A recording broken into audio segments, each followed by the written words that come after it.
امام حسین علیہ السلام کی ذات پہ نکلنے والے کم ترین آنسو کا مقام کیا ہے؟ روایت ہے چھٹے امام امام صادق علیہ السلام سے بیان فرماتے ہیں کہ ایک طویل حدیث میں امام نے بیان کیا کہ من ذکر الحسین عندہ،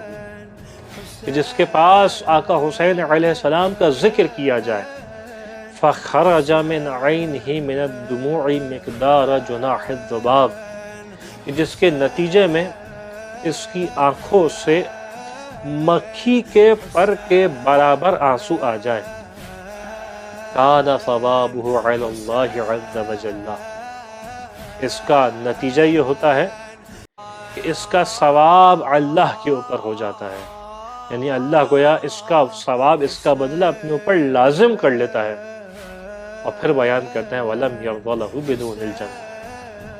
ایک جانب ثواب ہوتا ہے اور دوسری جانب خدا اس مرحلے پہ اس کو اجر عطا فرماتا ہے کہ بغیر جنت کے اس سے راضی نہیں ہوتا، یعنی اس کو کم از کم شے جو دے گا وہ جنت ہے۔ خدا بند متعال سے دعا ہے کہ ہمیں زیادہ سے زیادہ غم حسین علیہ السلام منانے کی توفیق عنایت فرمائے۔ وآخر الدعوانا ان الحمد للہ رب العالمین۔